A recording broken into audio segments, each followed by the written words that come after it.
and welcome back to the Boot Room. Today we're going to look at the Hornets' 3-1 away win at Norwich. Watford played a 4-3-3 but cleverly played in a freer role, so at times the formation was closer to a 4-2-3-1. The improved team performance in comparison to the Wolves game was marked, and early exchanges set the tone for how both teams would set out. Kiko created a sense of momentum with a forward run early on, carrying the ball and exchanged passes before releasing Sarr to attack Williams, the Norwich left-back. Sarr opted to put the ball into the box for King, who was in the box and supported by players outside. The ball was cleared by Hanley for a corner. This angle shows that whilst the team hadn't got into the box, there was certainly more effort being made to do so than the previous week, where King had ploughed a very lone furrow up front. Cleverly was on corner duty, and the short corner routines of the previous week were not repeated. Norwich defended in a similar manner to Watford the previous week, with a cluster of players in the centre of the box rather than man marking. And from the clearance, Norwich demonstrated how they were going to set out to play, looking to play Pookie in behind the Watford backline whenever able.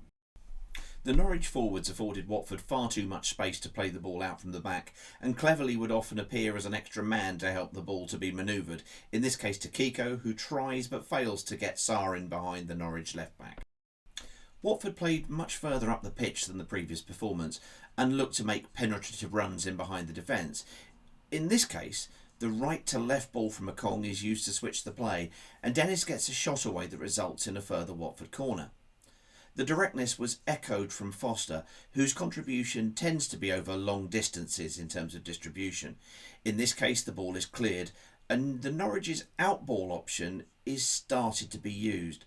The fullbacks, Williams and Aarons, were often the players providing the Canaries' width, and the players with a position to hold up the ball in space. Defending wide set pieces, Watford opted for a man-marking approach with spare players used to attack the ball. All outfield players were once again recalled into the box. However, unlike last week's match, those players looked to break out at speed to provide passing options and a chance to counter-attack. Watford did seem to be making a concerted effort to provide an alternative attacking option other than the obvious use of Sarr's pace down the right-hand side, looking to feed Dennis repeatedly. The issue is that Dennis would often look to cut inside to shoot. As Danny Rose's fitness continues to improve and his partnership with Dennis becomes more familiar, it would be great to see an overlapping run or two from the already popular fullback to provide more attacking left-sided width and the balance that his left side would really provide. Whilst Norwich are without a point so far this season, they did pose some questions of the Watford defence. Again, the ball is switched to the left-back, who under no pressure carries the ball into the Watford half and picks out one of a number of runners providing options for him. The resultant cross does come to nothing, but it is a reminder that Norwich do possess a threat. Josh King challenges a header with Norwich's Hanley. Last week, no other Watford player would have been anywhere near him, but here the second ball is picked up by Ismaila Sarr and worked via cleverly to Kiko, who draws a player before returning the ball to the Watford skipper, now in space. Once again, the ball is delivered into the box, where three players have now advanced into. Kuchka makes a fine effort to make contact at the far post. Close, but no cigar on this occasion. Cathcart switches play across the back line directly to Kiko. The Norwich defender tries to make up the distance to him to put some pressure on the ball, but as a result, he's caught off balance and allows Kiko to scamper into the Norwich half. Kiko moves the ball forward and then releases Sarr, who is now starting to torment Williams. Norwich defend another corner. They clear the ball, but similar to Watford, with all 10 outfielders in their own box, they surrender possession back to the Hornets. Foster finds cleverly out wide, and he combines with Sarr and the again advancing Kiko to play the ball in triangles. Eventually, Sarr makes a run towards goal, drawing two of the defenders and creating space for Kiko out wide to deliver the ball into the box. The Norwich players attempt to block the cross, simply too little too late. Kiko's ball is exquisite, as is Dennis's movement in the box. The Nigerian makes a run from the back post area, timed just to get in front of Norwich's centre-back Kabak as the ball arrives, and the ball is deposited in the net for a 1-0 lead. More efforts at getting men in behind the Norwich backline came when Okong, Cleverly and Sarr combined with Kiko to get the Spanish fullback in behind Williams. King's effort from the cutback cross was blocked, however. The Norwich equaliser came from a throw-in originally, but for me the real ingenuity for the goal is in Teemu Pukki's movement. While the throw-in goes on and play is played in front, he is passed from Sissoko to Rose, but just walks offside. The ball is being contested, but Pukki has started to come back onside, but this time on the blind side of Cathcart, who is monitoring the play. Just as the ball falls to Norman, who plays an exquisite through ball, Pukki is on the half turn and is in behind Cathcart. The Finn finishes well, but Foster might have gone to ground rather easily and certainly didn't make himself big in goalkeeping terms.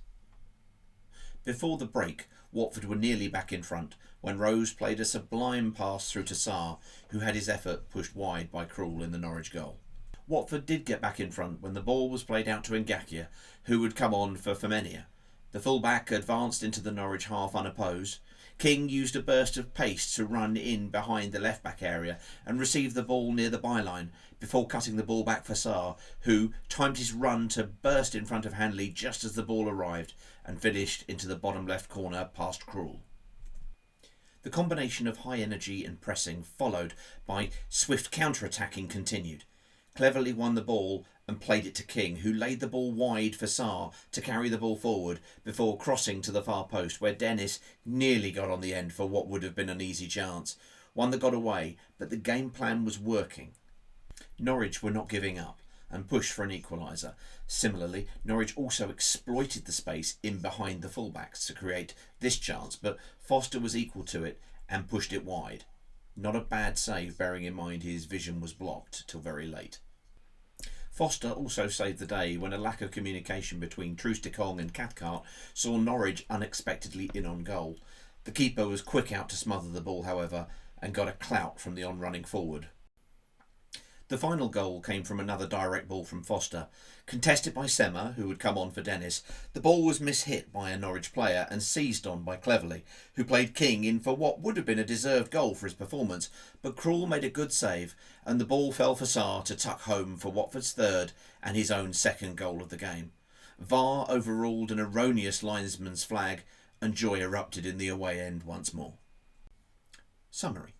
We played with a high tempo and an energy seemingly injected by Cleverly's inclusion in the midfield. He had a great game. We showed far more aggression than in the passive display last week. We pressed consistently and got higher up the pitch. To do so, as a result, we were in a better position to support King, who I thought had an excellent game, but also to get bodies into the box when the ball was wide.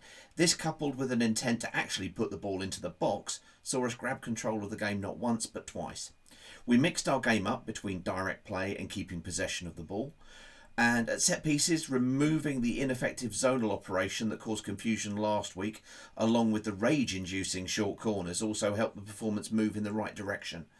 This did not feel like an evolution of last week's game. It felt like an abrupt about turn, and whilst the opposition are without a point all season, we are only able to play the team in front of us, and we did that very well indeed. More of the same, please. And if we can build up our attacking prowess on the left side, wouldn't that be something?